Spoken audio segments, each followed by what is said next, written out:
Muy buenos días, tengan todos ustedes. Bienvenidos a la conferencia de prensa del Instituto Mexicano de Ejecutivos de Finanzas del 18 de abril del 2023.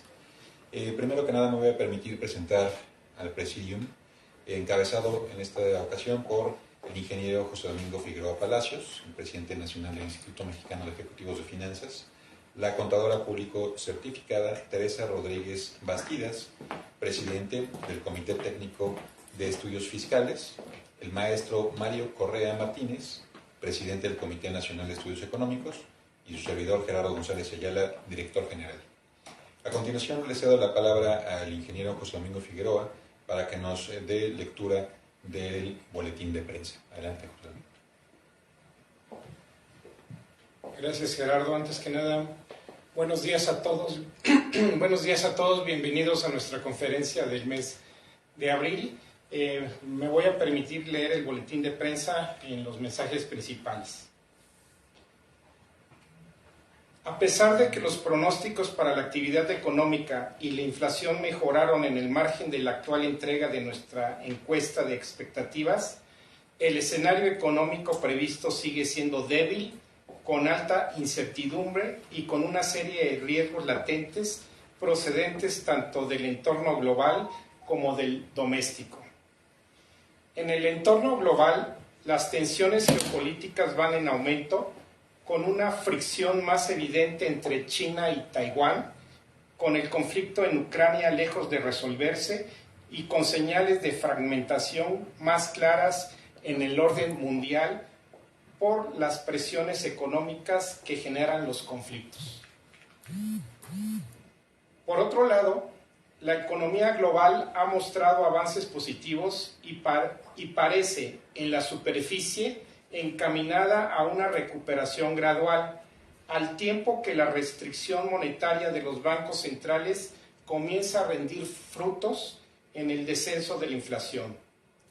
El Fondo Monetario Internacional advierte que debajo de dicha superficie, la turbulencia está creciendo y la situación es muy frágil, como nos recuerda el reciente episodio de inestabilidad bancaria. La batalla contra la inflación todavía no se ha ganado y aún está por verse la mayor parte de las consecuencias del cambio tan abrupto en el ciclo monetario, que implica un acceso más difícil y costoso al crédito en los mercados globales, con consecuencias importantes para corporativos, empresas y gobiernos. En Estados Unidos comienza a acumularse señales de debilidad en el sector industrial, así como elementos de incertidumbre en el presupuesto del gobierno, el aumento en el techo de deuda federal, la política monetaria del Fed y la superación definitiva de los problemas en su sistema bancario. En el entorno nacional, la actividad económica ha resultado mejor a lo previsto en algunos indicadores, permitiendo la ligera revisión al alza en los pronósticos del PIB, mientras que la inflación general está descendiendo a buen ritmo. En contraste, la inflación subyacente se mantiene muy elevada y hay presiones en los precios de los servicios.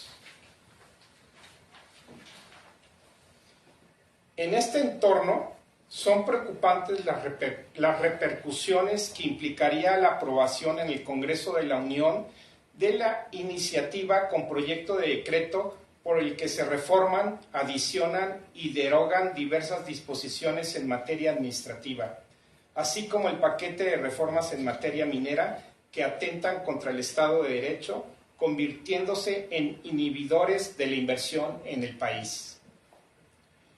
Perspectivas.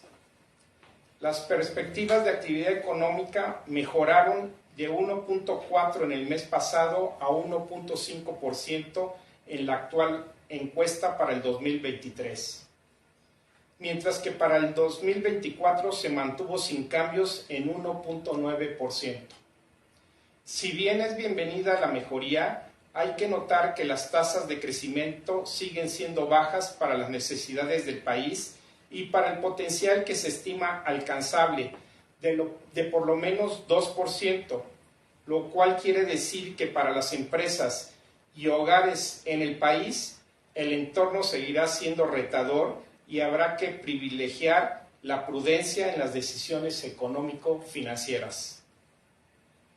Para la inflación se anticipa un descenso lento con un nivel de 5.2% al cierre del 2023 y de 4.1% al cierre del 2024. Ambos todavía por arriba del rango de variabilidad alrededor de la meta oficial de 3%. Al igual que en otros países, aún hay serios retos en el control de la inflación. El reciente recorte en la producción del petróleo de los países de la OPEP fue una sorpresa con impactos en los precios internacionales del petróleo que podría entorpecer el descenso de la inflación hacia adelante. Para la tasa de interés de referencia monetaria al cierre del año, el pronóstico del 2023 aumenta ligeramente en 11.5%, mientras que para el 2024 se mantiene en 9%. En ambos casos, estamos contemplando tasas de interés mucho más elevadas a las que hemos tenido por muchos años y persiste el riesgo de que se requieran mantener las tasas elevadas por más tiempo del previsto para afianzar el descenso de la inflación.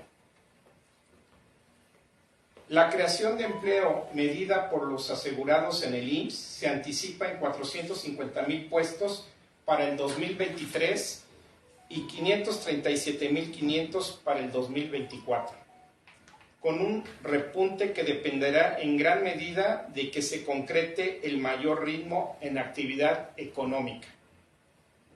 Para el balance público y para la cuenta corriente se mantienen los pronósticos del mes pasado con déficit que podrían considerarse moderados. Sin embargo, la presión sobre las finanzas públicas derivada de los gastos financieros, de las principales obras de infraestructura de la actual administración, de las transferencias sociales y de las pérdidas que se acumulen en Pemex y ante el agotamiento de los recursos, pudieran producir resultados diferentes a los esperados hacia el 2024. Para el tipo de cambio, se anticipa una depreciación moderada para el cierre de este año y el que sigue, a niveles de 19.45 y 20.50 pesos por dólar, respectivamente. Sin embargo, hay que recordar que nuestra paridad cambiaria reacciona fuertemente a los cambios en el entorno financiero internacional, especialmente en la percepción de riesgo, por lo que habrá que estar atentos a la posible volatilidad en nuestro tipo de cambio. Hasta aquí el boletín de prensa. Entonces pasaríamos a la sesión de preguntas y respuestas, por favor. Gracias, Gerardo. Muchas gracias, presidente. La primera pregunta nos llega de parte de Jessica Martínez, de Diario 24 Horas, y la voy a leer. Dado que la iniciativa de reforma administrativa cuenta con la representación de la fracción oficialista para ser aprobada, 1. ¿Qué consecuencias se prevén que surjan? 2. ¿A qué recursos legales pueden recurrir las empresas? Y 3. ¿Ponen en riesgo al TEMEC o hay la posibilidad de que surja algún problema con sus socios comerciales como el pleito por la política energética? Gracias, Gerardo. Jessica, ¿verdad? Sí. Jessica, 24 horas. Jessica, gracias por la pregunta. Bien, a nosotros nos preocupan las repercusiones de la iniciativa de reforma administrativa federal. Básicamente porque es un inhibidor a la inversión. Hay dos cláusulas importantes que quieren reformar, o dos leyes. Una de ellas lo que señala es la cancelación anticipada de contratos, y la otra es también el cálculo de las indemnizaciones, que podría ser un cálculo realizado por las autoridades en su momento. Si recordamos, todo proyecto de infraestructura tiene 6 variables importantes para su estructuración. La primera variable importante en un proyecto de infraestructura es el monto de inversión, que generalmente son montos de inversión muy grandes. El segundo es, dado que los montos de inversión son grandes, el financiamiento que requieren. El tercero son los plazos de un contrato de concesión. Un contrato de concesión generalmente tiene plazos muy largos, de 15, 20, 25 hasta 30 años. El cuarto, hay un monto de contraprestación que se paga por el uso y aprovechamiento de los bienes de la concesión. El quinto, los flujos de efectivo que genera el proyecto, y estos flujos de efectivo lo que permite es recuperar la inversión más tener una rentabilidad adecuada. Y el sexto es esta rentabilidad adecuada en condiciones de mercado que todo proyecto de infraestructura debe tener. Estas 6 variables son muy importantes y es un juego de suma cero. Entonces, una cancelación anticipada de una concesión lo que traía como consecuencia es que la rentabilidad planteada en un inicio ya no se estuviese dando. En ese sentido, es un inhibidor el meter en el contrato una cancelación anticipada sin las debidas justificaciones, como pretende la ley, estas reformas a las 23 leyes federales. También es preocupante que señala que el cálculo de la indemnización podría ser calculada desde una óptica propiamente de las autoridades. En ese sentido también es preocupante porque, como todos recordamos, todo contrato de concesión tiene 2 cláusulas muy importantes, que es cuáles son los motivos que se deberían dar para una cancelación, que están perfectamente establecidas, y segundo, cómo se calcularía el monto de indemnización. En este sentido, de modificarse estas leyes, estas 2 cláusulas serían un inhibidor para el financiamiento de los proyectos. Esto es, un proyecto para que sea bancable necesita certidumbre. Y al incorporar estas 2 cláusulas de cancelación anticipada y el cálculo, de cómo sería el cálculo de las indemnizaciones, sería un riesgo y sería un inhibidor para la bancabilidad, o sea, para el financiamiento de los proyectos. Son 2 de los riesgos más importantes que vemos. Hay un tercero que tiene que ver con que los proyectos que realice el gobierno federal son proyectos en los cuales nos dice una de estas 23 leyes que se cambiarían, que podrían realizarse sin tener los previos estudios necesarios. Y un ejemplo de los riesgos que estarían en la mesa sería, por ejemplo, las manifestaciones de impacto ambiental que se tienen que tener antes de iniciar todo proyecto. Y en este caso, una manifestación de impacto ambiental que no esté en su debido tiempo, pues trae como consecuencias problemas del orden ambiental y de los recursos naturales. Eso en cuanto a la primera parte de la pregunta. En la segunda parte de la pregunta, pues no tengo los elementos para contestar con detalle, pero yo creo que muchas de estas leyes podrían ser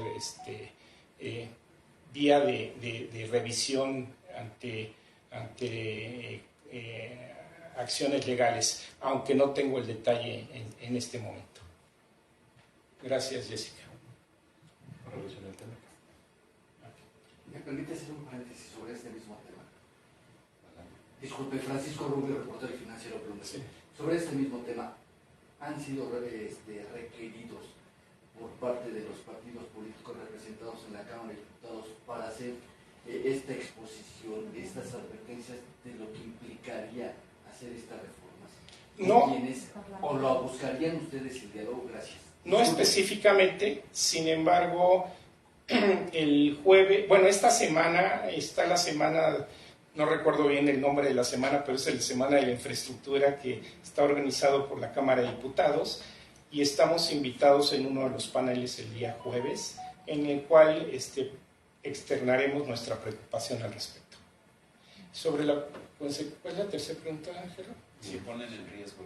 Si quieres, María. Muchas gracias. Bueno, creo que hay que recordar que el TEMEC, digamos que está en un nivel por arriba de las leyes federales, y en ese sentido las empresas que están de alguna forma operando bajo el TEMEC, pues no se verían afectadas, a menos que en los hechos empezara a actuarse en contra de lo que está ahí establecido. Ahora, habrá que ver cómo se interpreta esta nueva acción y si procede por parte de las empresas, tanto canadienses como mexicanas, porque creo que indudablemente esto genera una mayor incertidumbre y, como ya lo comentamos, está afectando negativamente la certeza jurídica y eso pues no es bueno para las empresas. Gracias. Muchas gracias. Les cedo la palabra a Francisco. Era esto. Perfecto. Muy amable. Muchas gracias. Gracias. María Inés Camacho, de 88.9 Noticias. Adelante, por favor. Gracias. Yo quiero saber su opinión, en primer punto, sobre, ya se va a terminar el sexenio del presidente López Obrador, ¿no? ¿Cuál es el balance que hacen de lo que ha hecho, lo que le falta, y por supuesto estos retos que tiene aún pendientes? Y un segundo punto, si me pueden ayudar, por favor, la opinión que tienen sobre esta declaración que hizo de emular el sistema de salud de México con el de Dinamarca y dándose un nuevo plazo ahora para diciembre de este año, que ya va a subsanar, que se cumplen recetas, que se tenga toda la gente atención. Su opinión sobre estos dos temas. Muchas gracias. Gracias, María Inés. Mira, uno de los principales retos del país hoy en día es la desigualdad que tenemos. La desigualdad es muy grande en nuestro país y necesitamos reducirla para tener un país con viabilidad a largo plazo. En cuanto a los principales conductores para reducir la desigualdad, nosotros hemos analizado que hay 4 conductores principales. El primero es un Estado de Derecho robusto. ¿Sí? ¿Por qué? Porque sabemos que esta desigualdad se da de manera importante, sobre todo en las personas de más bajos recursos, cuando no hay un Estado de Derecho robusto. Son principalmente las más afectadas. Entonces, el Estado de Derecho es muy importante para reducir la desigualdad.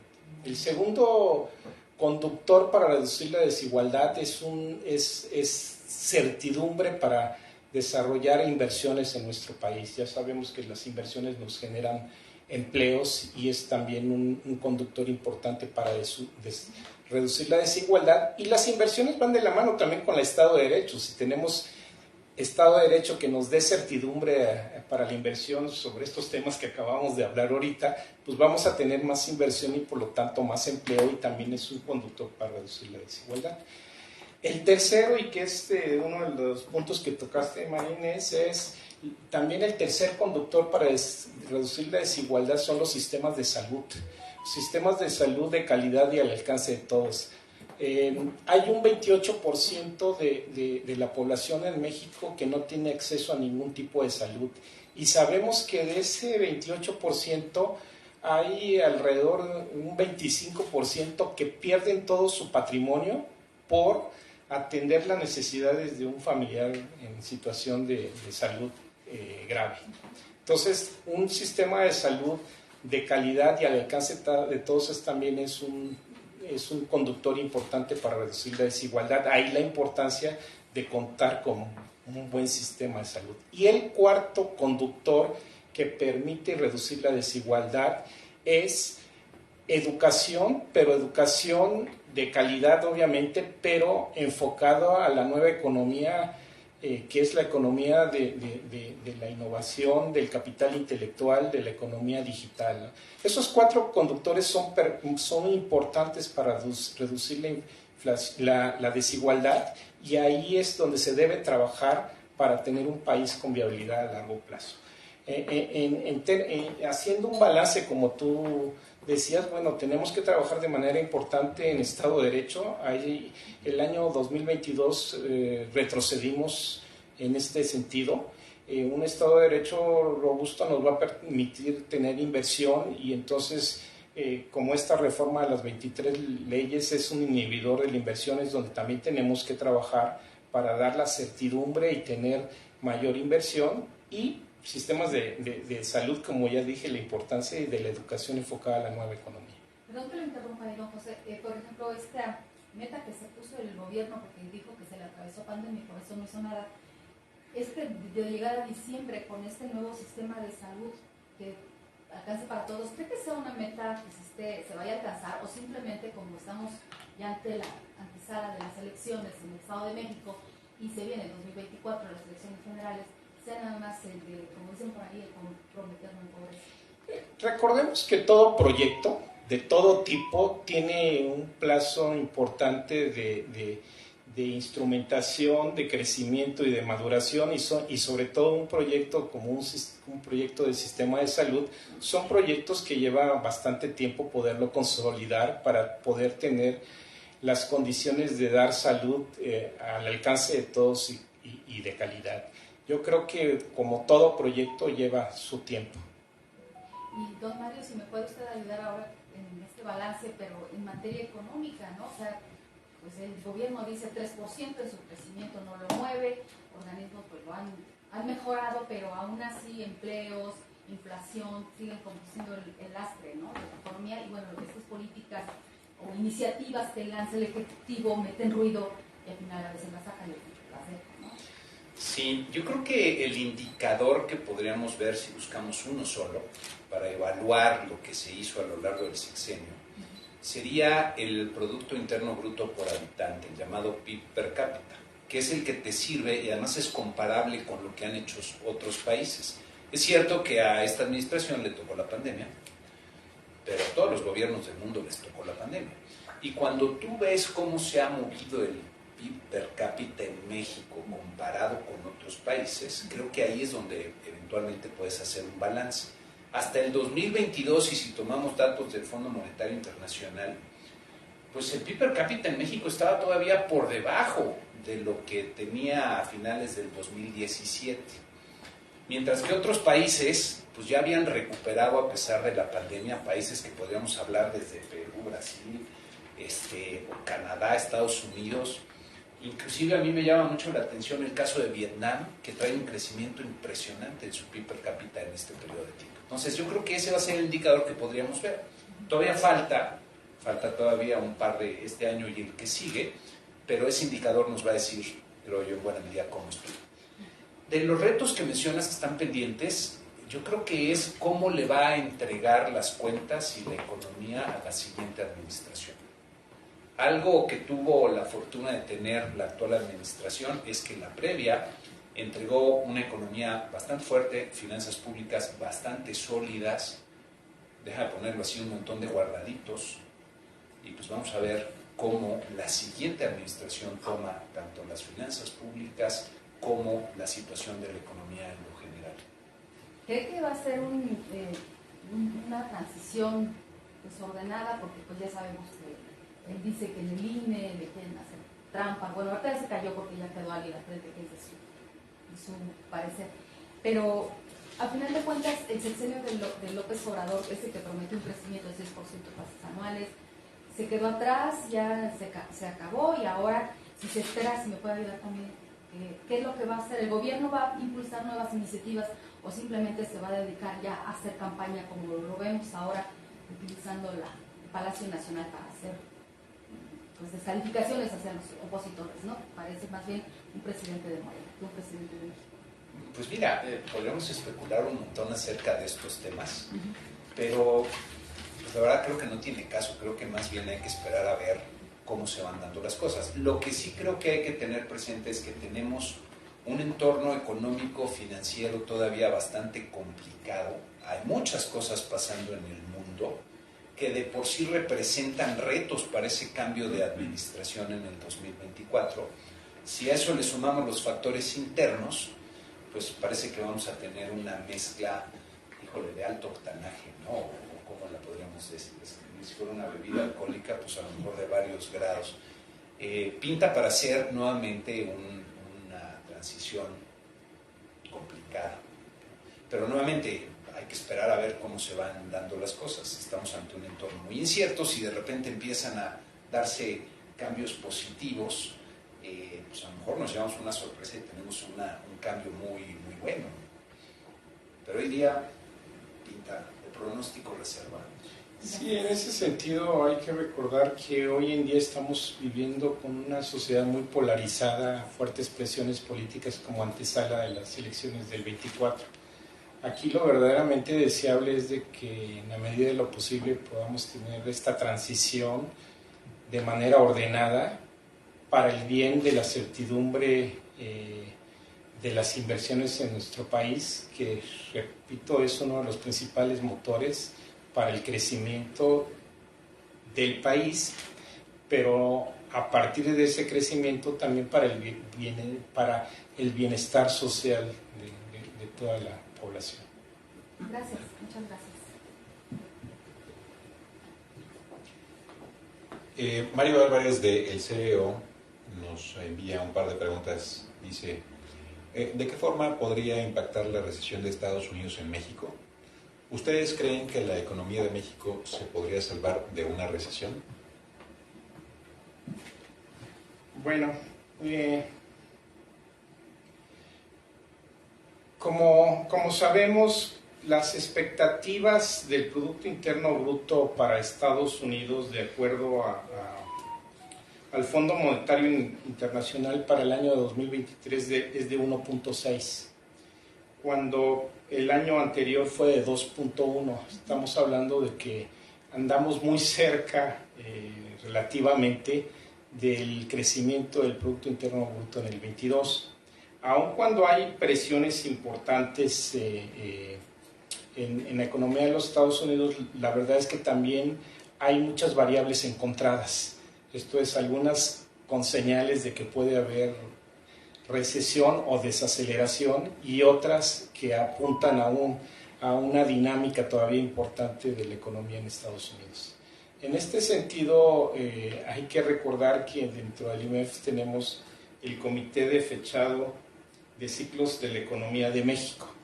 Y ahí, en el Comité de Fechado de Ciclos de la Economía de México, uno de los puntos importantes es cómo se define una recesión. Y para definir una recesión hay que tomar en cuenta las 3 Ds en inglés, que son profundidad, magnitud de la caída de la actividad económica,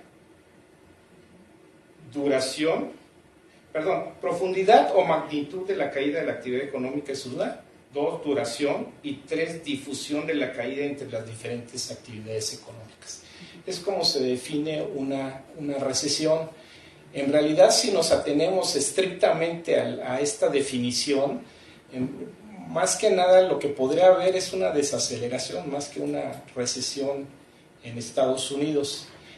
Sin embargo, de darse esta desaceleración, creemos que podría darse a finales de este año, a principios del próximo, sobre todo tomando en cuenta también las expectativas del Fondo Monetario Internacional, que dice que para el 23, como les dije, está en 1.6, pero para el 24 sí se ve un Producto Interno Bruto todavía menor, con un 1.1.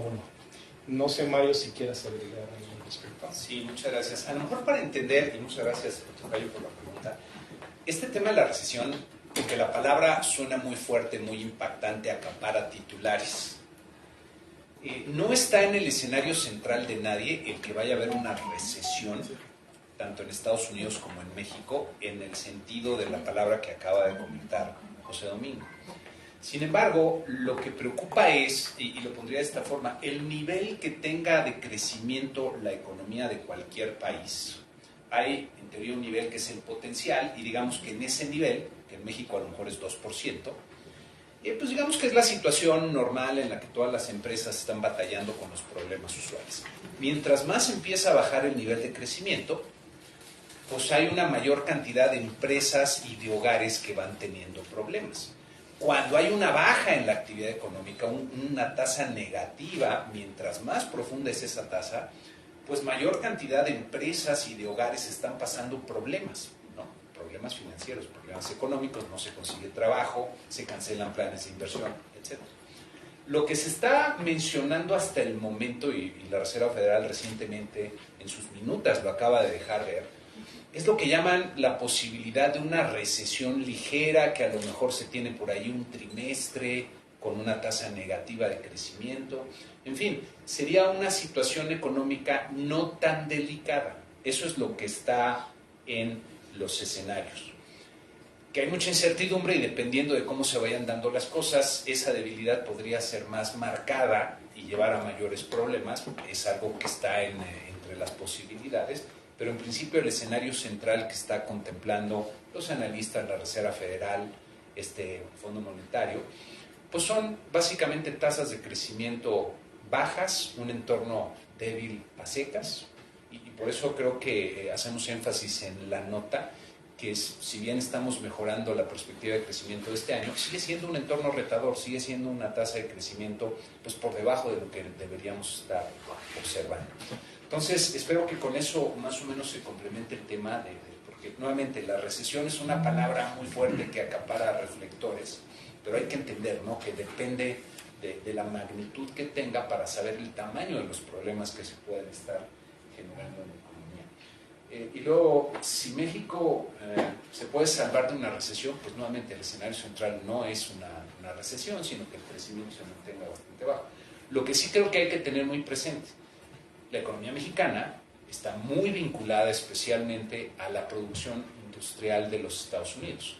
Y si ahí vemos una desaceleración o una caída importante en la actividad, pues lo vamos a ver reflejado en la actividad económica de México bastante rápido, ¿no? Y ese quizás sea uno de los indicadores que hay que estar siguiendo con atención para pues, prever lo que pueda pasar con el resto de la actividad económica en México. Muchas gracias, Toby. Gracias. Gracias. Alejandro Moscosa del Financiero nos envía lo siguiente. ¿Qué lectura le dan a los datos del indicador oportuno de la actividad económica para febrero y marzo y en que el PIB pudo haber crecido cerca del 3.9% anual en el primer trimestre? De igual forma, consideran si estos datos muestran cierta desaceleración en marzo respecto de febrero, pues la actividad habría crecido apenas 0.1%. ¿Lo ven como un primer síntoma del enfriamiento que se vería en mayor grado en el segundo trimestre?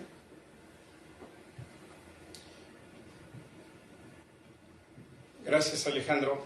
Respecto a la primera pregunta, mira, los resultados del día de hoy que publicó el INEGI del mes de marzo en cuanto a crecimiento y que lo señala en 3.8%, va de la mano a nuestras expectativas de la reconsideración que estamos haciendo del Producto Interno Bruto. Si recordamos, en el mes de marzo nosotros consideramos 1.4, para el mes de abril, o sea, en este boletín estamos reconsiderando hacia el alza en 1.5. En ese sentido va de la mano esta información del INEGI, porque nosotros estábamos viendo un mayor dinamismo en la producción industrial y del consumo interno en nuestro país para este primer trimestre. Y eso también va de la mano, o nos lo confirma nuestro indicador IMEF del mes de abril, en el cual ambos indicadores, tanto el manufacturero como el no manufacturero, estuvieron en zona de expansión. Entonces, todo esto confirma esta reconsideración que estamos haciendo en nuestra expectativa de Producto Interno Bruto del 1.4 al 1.5%. No sé, Mario, si quieres complementar, por favor. Sí, muchas gracias. Me gustaría agregar que las cifras recientes de la actividad económica y en general de varios indicadores están resultando muy difíciles de interpretar con claridad porque ha habido cambios muy fuertes en el comportamiento de las variables de la economía desde la pandemia para acá. Es decir, son lecturas, déjenme ponerlo así, de alguna forma distorsionadas por todos estos efectos. El indicador que sale hoy en la mañana, que creo que valdría la pena comentar, el dato desestacionalizado para marzo, un crecimiento de 0.1%, que es positivo, es bajo, es casi cero, pero es positivo. Pero el rango que está dando el INEGI, hay que recordar, esta es una estimación todavía, es una estimación con la que tratan de anticipar cómo va a venir el dato de lo que es el IGAE. Va del -1 al 1.2%, ¿no? Es decir, el resultado puede estar muy diferente a lo que se está anunciando ahorita. Entonces, por lo pronto parece que el primer trimestre va a ser pero va a ser bueno en lo general en términos de actividad económica, pero sí se perciben algunas señales en las que se pudiera estar dando esta desaceleración, sobre todo en la parte de manufacturas. Lo vimos en nuestro indicador IMEF, en la parte manufacturera, que ya está por debajo de los 50 puntos.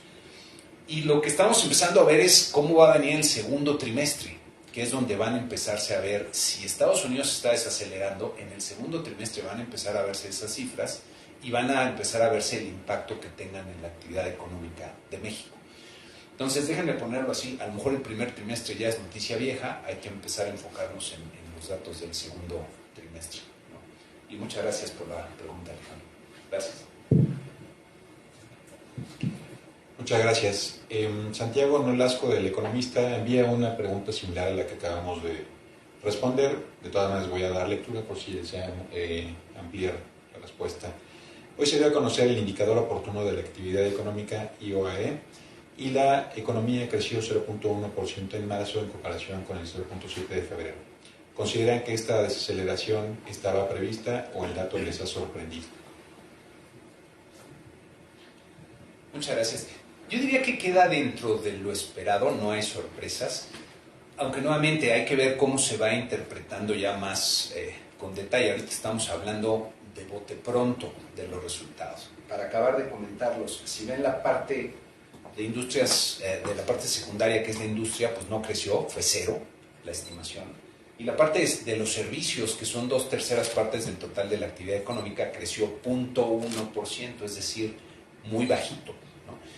Son los datos todavía del mes de marzo. Si a lo mejor lo complementamos con los datos que salieron recientemente de la actividad industrial, pasa algo curioso, porque el dato total, el crecimiento con las cifras desestacionalizadas, que fue 0.7%, sería un dato muy fuerte, que está explicado principalmente por minería.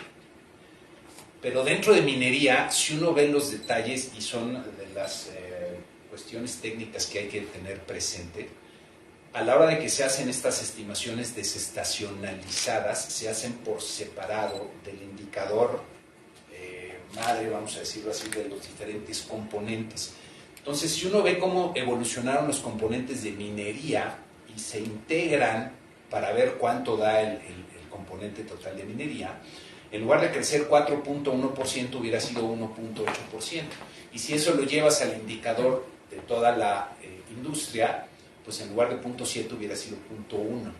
O sea, muy diferente la lectura. Por eso digo que hay que tener mucho cuidado con la interpretación.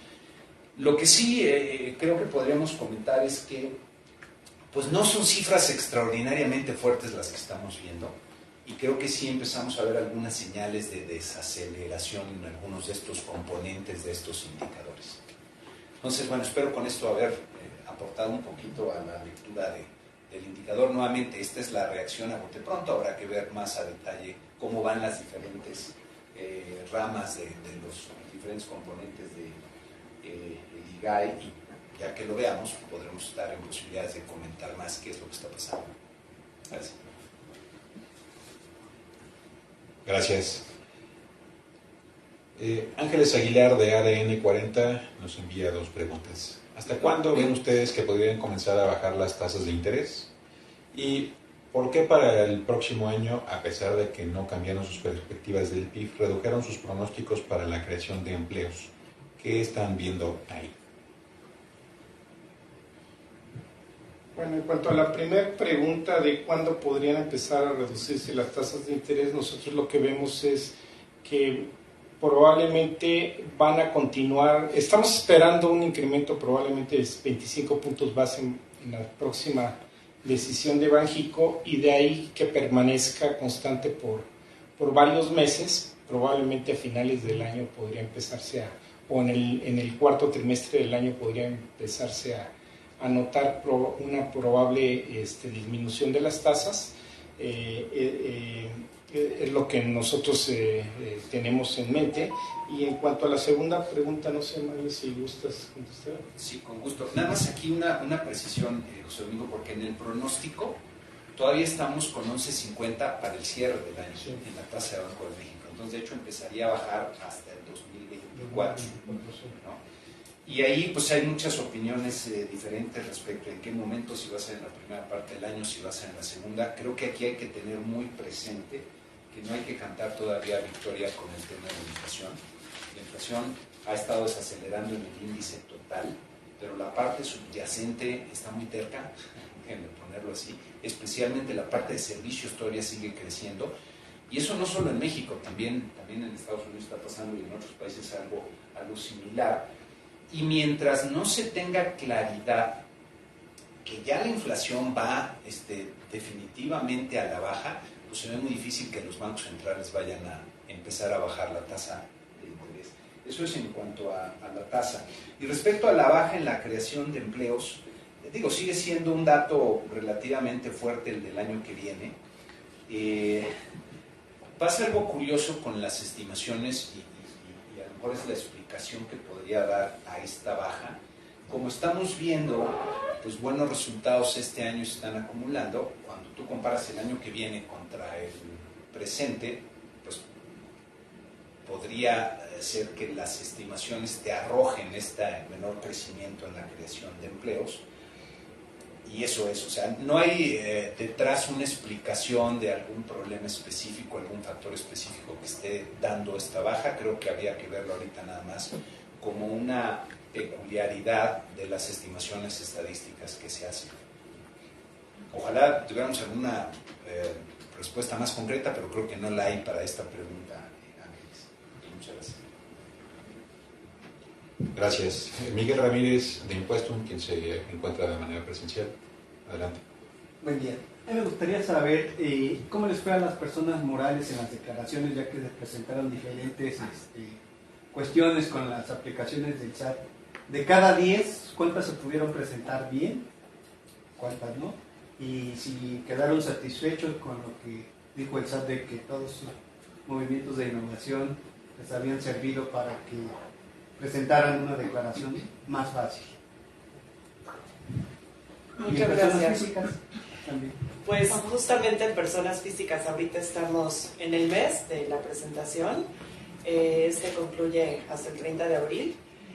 Para el tema de personas morales no podríamos darles un dato de cuántas, nuestra experiencia, cuántas personas morales fueron exitosas en presentar de una manera eficiente su declaración. Lo que sí vimos fueron bastantes problemas con el aplicativo, incluso esto ligado a estados financieros, ¿no? Que es de ahí donde bajaba mucha de la información para poder entonces llegar a un resultado fiscal. Hubieron temas con pérdidas fiscales, o sea, sí se detectaron una serie de temas técnicos en la aplicación y de cómo estaba precargada la información. Sí hubo mucha presión hacia la autoridad para que empezaran a trabajar en ello. La respuesta siempre fue: estamos trabajando en aminorar estos problemas, en que sea una forma más eficiente en la manera en que estamos, implementando estas mejoras en el aplicativo.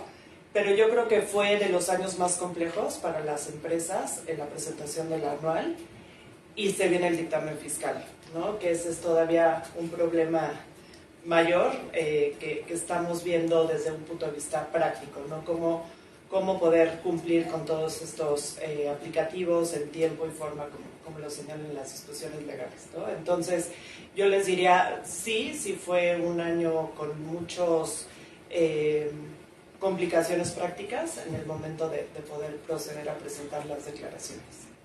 En esa parte, la parte de las pérdidas fiscales como que es una constante, ¿no? En toda la administración, que no les ha dejado ahí. Sí, de hecho hubieron casos en que se tuvo que ir hacia atrás, a ir, volviendo a presentar en algunos casos declaraciones de ejercicios anteriores para que se jalaran correctamente, porque ahora como está prellenada, esta declaración, lo importante es que ya esté en el monto correcto, ¿no? Ya no permite manipular la información como en ejercicios anteriores. Entonces sí se tuvo que hacer ese trabajo de ver que efectivamente los datos que estaban contenidos en las declaraciones eran los datos correctos, ¿no? Y obviamente había que darle tiempo al propio sistema del SAT para reconocer en los casos de que hubiera complementarias que estuvieran reflejados para entonces proceder a la presentación.